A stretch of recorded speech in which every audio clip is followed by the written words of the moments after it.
how many people have died? From a military perspective, what's next in Russia? Like, we talk about 30,000 foot level discussions about these wars, but militarily, like on the ground, what is next? And what's next for Israel in their Greater Israel Land Grab project, which of course has been rolled out since 1948. During yesterday's interview with Professor John Mearsheimer, Tucker Carlson sort of echoed our frustration here at Redacted when he asked this question about the number of dead Ukrainians and Palestinians. Watch. It's weird that in 2025, we can measure everything from your heart rate to sunspots, that we don't know how many people were killed in Russia, Ukraine, or Palestine. We can't even get, I've never met anyone who can give me a hard number on Russian casualties, Ukrainian casualties, or dead Palestinians in Gaza. That's weird. Yeah, it's weird. Yesterday, we reported how Ukraine is now allowing grandfathers to fight in the war. Zelensky signed a law allowing citizens over 60 to join the military during wartime. Recruiting over 60-year-olds, a clear sign the Ukrainian army has been decimated. Colonel Douglas Macgregor has warned us for years that the U.S. is backing the wrong wars, losing credibility by the day. Let's take a look at the scoreboard in Ukraine and Israel, where our tax dollars are being funneled right now. In Ukraine, the much-hyped counteroffensive failed. NATO is fracturing, many people calling for it to be disbanded. Now, with President Trump's 10-day deadline looming over Russia, Kiev is scraping scraping the bottom of the barrel right now, drafting men in their 60s. Russia isn't retreating. They're advancing. So why would they blink at all with this 10-day threat from Trump? Meanwhile, in Gaza, we're watching the unthinkable become routine. Ralph Nader, remember Ralph Nader, former presidential candidate, says the death toll is approaching 500,000. And now Israel has moved to annex the so-called buffer zone, land that was once Palestinian. This isn't defense, this is conquest. So what are we really witnessing here? Two wars, both sold to the public as moral crusades, but both spiraling into something far darker. Colonel Douglas Macgregor is here to help make sense of all of this. Colonel, good to see you. I just want to, I really wanted to get an assessment of where we were in both of these conflicts right now. Is there an end game here? And do you think you have a hard and fast number on Ukraine? Let's start with Ukraine first before we get to Gaza. How many Ukrainian soldiers have been killed in this? Do you have close to a hard number of that in this war? Yeah, my sources that are on the ground, largely in Poland, to a lesser extent in Ukraine and inside Russia, they tell me 1.8 million dead is a good number for the numbers of Ukrainian soldiers who've been killed. And if you look at that number, you've got to also assume that there are at least as many wounded, probably more. And most of those wounded will never return to duty. In other words, they're so severe that they're permanently invalids. They can't contribute anymore, which explains why they're now scraping the bottom of the barrel, literally, by bringing in 60-year-old, 65-year-old men. It's a catastrophe. Now, why is this the case? Because for the last, I would say, 6 months easily, the Ukrainian military, particularly its army, but the military in general, has been failing badly against the Russians. And they are in a state very similar to the German army as it disintegrated at the end of the Second World War. If you go back to 1944 and 45, most of the heavy casualties that the Germans took came in the last 6 to 9 months of the war. That's when things are falling apart, and you have large numbers of people who are trying to disengage, retire to new positions, or simply fall back to what they hope will be safety. And as that happens, you're seeing all the things that are being broadcast on your screen now fall on them by the thousands. I think last night it was 700 plus drones in Kiev. I don't know how many missiles and rocket artillery, but you're talking about a world in which there is no rest, a world in which there is no hiding, there is no peace, there's no concealment. And so 1.8 million is, I think, very accurate. Now, some people insist they're more dead than that. That may well be the case, but certainly not less. 1.8 million. I mean, I just dwell on that for a second, because what the Ukrainian numbers are, right? Like, Ukraine has told us like maybe 200,000 if we're lucky. I mean, well, Clayton, Natali, we've been dealing with this narrative that's just based on lies created by MI6 in London and CIA in Langley. They, of course, are joined at the hip with the Mossad. So you're talking about this large intelligence complex that has a media that's willing to cooperate. So what you hear in the mainstream media, of course, are also lies, because that media is supportive of these policies. So when you look at the Wall Street banks and their owners, the private equity gurus, the oligarchs that have billions, plus the media and Hollywood, obviously, you put those together, and now you have the intelligence apparatus, which is penetrated and full of what we used to call neocons. I don't know what you call them now, globalist maniacs. I have no idea, but they are 100% behind what's happening. And you have a Congress, and I would say on average, they all have a cocktail level of familiarity with reality. So they actually believe whatever they're reading in the mainstream media, and they believe whatever the assessments they're shown from the CIA and others. So the truth is dead. The only place you get the truth is to go to alternate media. Again, as I said before, people like you out there are actually searching for and finding the truth. But most people just repeat whatever the narrative is that comes down through the sources I just named. Now, what about Russia's military strategy? Because they are not losing. They are not being pushed back along the battlefront. And in fact, when you look at the maps, it shows that Ukrainian troops are not even there to push back. They're centered along the border with Russia, not in the contested region. So why would Russia respond to a threat from President Trump? And do you think Russia has any qualms now about going up against old men? I want to ask you, maybe you can ring in on this as well. You've had experience in the Pentagon. What would you do with elderly men in your ranks? I would give them a chance to surrender, and I'm sure the Russians will. The Russians have not been as bloodthirsty and barbarous as claimed. They've actually been very receptive to people on the Ukrainian side that wanted to surrender, and the Ukrainians that have surrendered have all reported that they've been treated well, they've been well fed, cared for.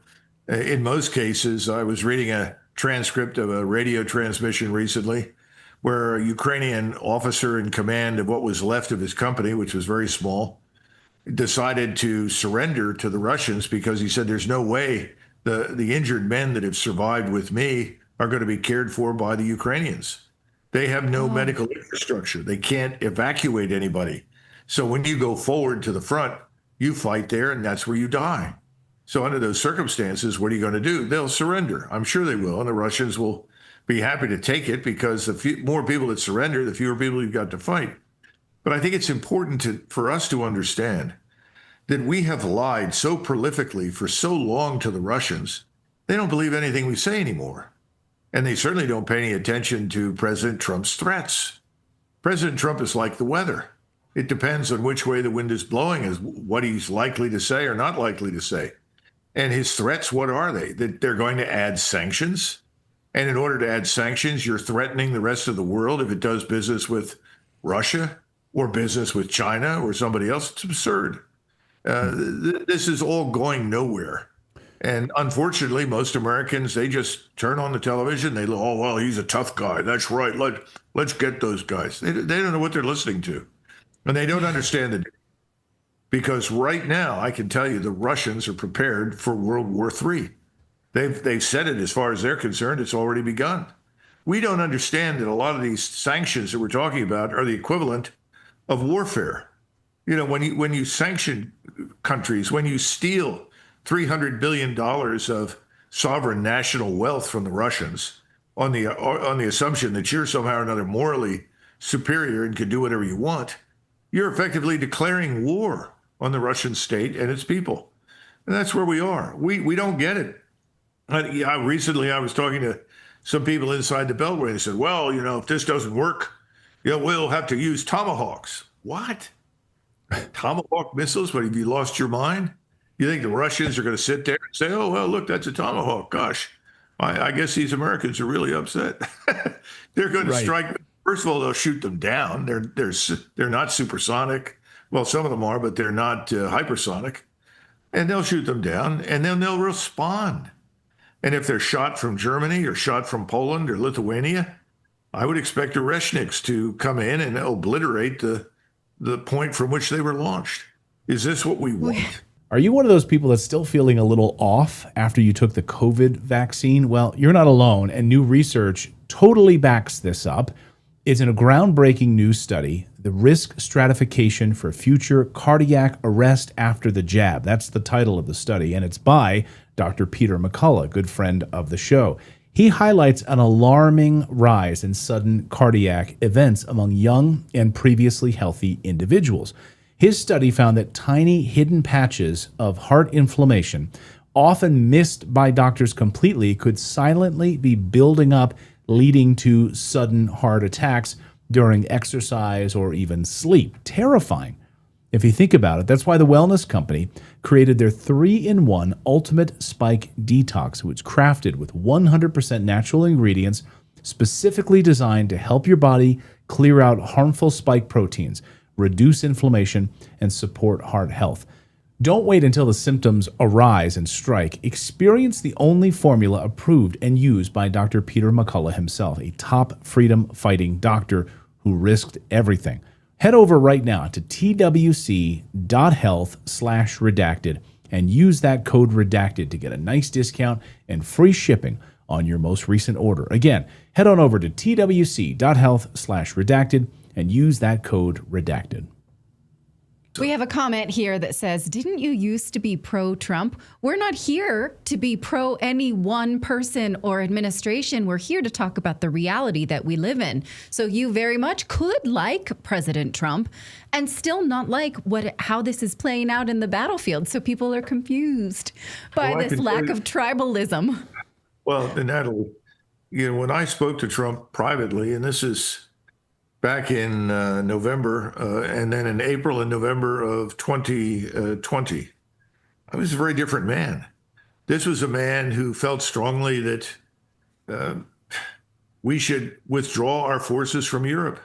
The Europeans should ultimately be their own first responders. I think he's 100% right. I thought so then. I still think so now.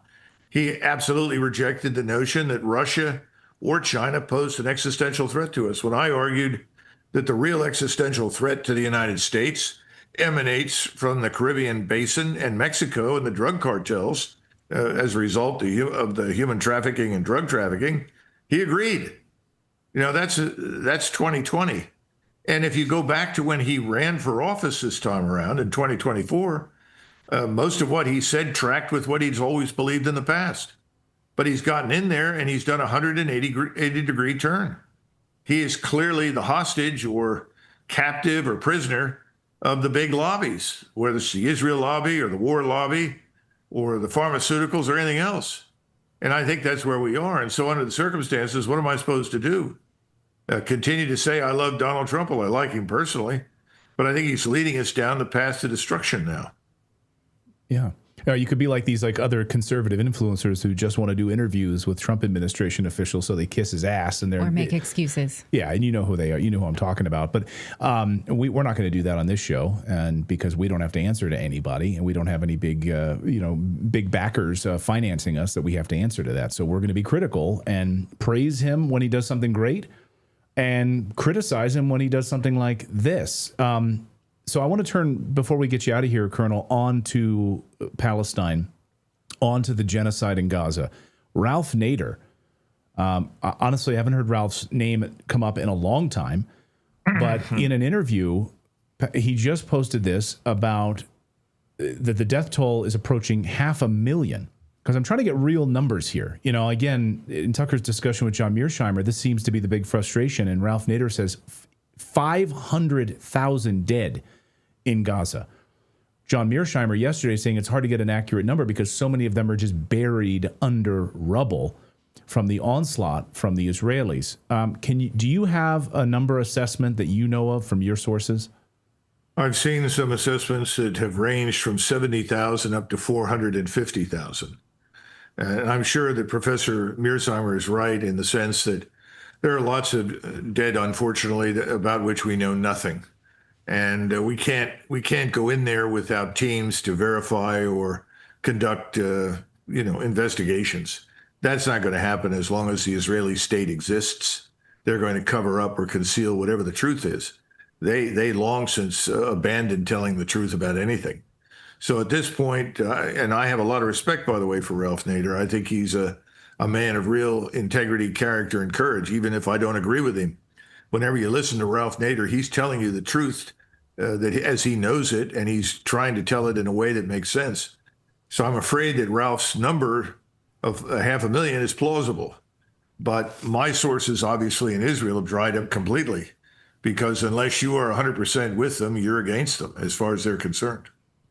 Right. As he points out in this radio interview, even Israeli reporters are not allowed to see the truth. They're not allowed. There was a BBC reporter this week who was flying over Gaza and was forbidden from filming out the window of the plane. Ralph Nader says, you have this tiny enclave the size of Philadelphia, 2.3 million people, and they're hit with everything you can think of: bombs, artillery, sniper fire, denial of food, water, infectious diseases, destroying homes and apartment buildings. And yet we're supposed to believe that most of them are still alive, that 97 out of every 100 Gazans are alive. He says, what are they made of? Steel and asbestos? No, they're flesh and blood. They're families like us. They're women and children and elderly and the likes. And so we can't get an assessment, but we have to remember that they're not superhumans. They're like us. So how could we expect a population to survive this? Well, you just brought up something that needs to be understood, and that is that as far as the Israelis are concerned, they are not us. They have nothing to do with us. In other words, these are subhumans, and they richly deserve to be exterminated. You can turn on the Knesset when it's broadcast, or Israeli television, and Ben Gvir and others of his ilk will be happy to tell you that. So will Benjamin Netanyahu. Now, we need to understand something, that the elimination of the Palestinian population from both Gaza and the West Bank is ongoing.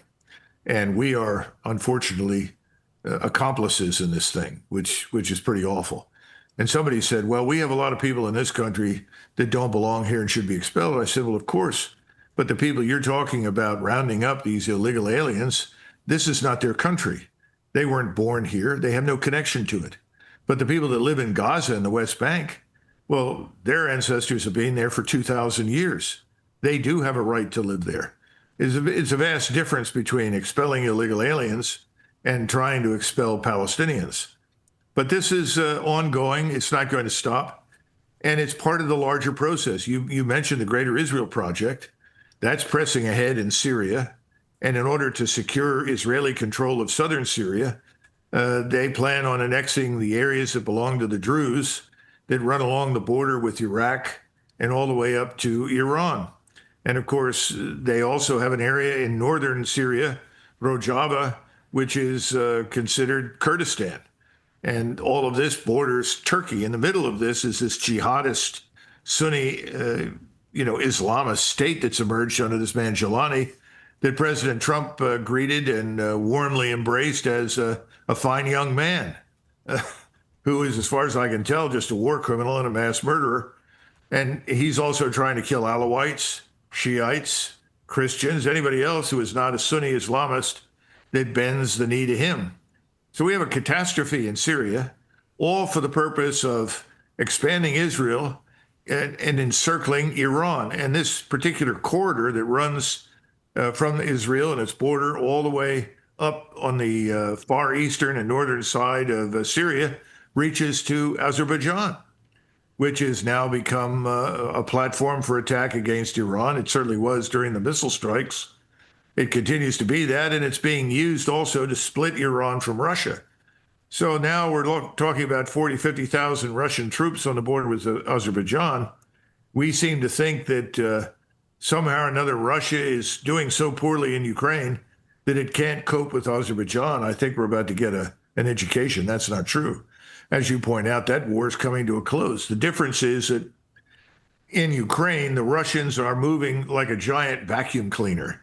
They're simply picking up every remaining Ukrainian soldier, and anyone that doesn't surrender is killed, because they want to be sure when they move on Kiev, and they will, and south to Odessa, that there's nothing behind them that can interrupt or disrupt their operations, taking them further west. So we have two things happening right now. They're anti-Russian in the Middle East, as well as in Ukraine. And all of this is bound up with the Greater Israel Project. And by the way, the Mossad is equally engaged along with the MI6 and the CIA in Ukraine, and has been almost from the beginning. For goodness sakes. Real quick, we had a comment here from one of our viewers that asks this question: is it true that drug cartels are being trained in Ukraine on how to use drones? Like, are they like literally turning to the drug cartels now to be carrying out these operations? Well, I don't know that they've turned to the drug cartels as much as the drug cartels have asked to come in there. And remember that Ukraine is an organized crime state, much like Mexico. Right. Everything revolves around money, human trafficking, drug trafficking. That's another reason the Russians want to shut this down. It's another reason why we should be interested in shutting the war down. I don't know how many women and children are missing from Ukraine. I don't even want to begin to guess, but I'm sure it's substantial. And then the drugs that pass through there, and we know the black market for all of the equipment that we send over there reaches all the way down into Kosovo and all the way to North Africa and back to Mexico. So, yeah, the drug cartels are in there, and they're trying to train their people how to use these first-person view hand-launched UAVs, or drones, as we call them. No doubt about it. Criminality, terrorism, corruption, all of those things go together. And Ukraine is a perfect example of it. Yeah. That's why we need what the Senate Appropriations Committee just approved, which is an $853 billion defense bill, because we know a lot of that is shifty money, gets stolen, gets in the wrong hands. It includes $800 million for Ukraine, even though the Pentagon didn't ask for it. The Senate just said, you're taking it. We love war. That's what we do. So, Colonel Macgregor, thank you for letting us know what really happens. Sobering as always. Well, Natalie, thank you, Colonel. Natalie, just keep in mind, some of that money's never going to go to Ukraine. It's just going to be washed through the system into the Defense Department and back to the defense industries and show up as contributions to congressmen and senators. There's a reason everybody on the Hill these days, just about everybody's a multimillionaire. That's something I would pay attention to. Well, that's why we have to work hard to be taxed to afford it. So yeah, so we can. But you just got to get Clayton to stop talking about beef jerky. Come on now, we got to get on other topics. Exactly. The Colonel logged in, and we were having a discussion about beef jerky. Yeah, I could talk a blue streak about it. In our pre-show, we were talking about like low carb good snacks. Yeah, that was our pre-show.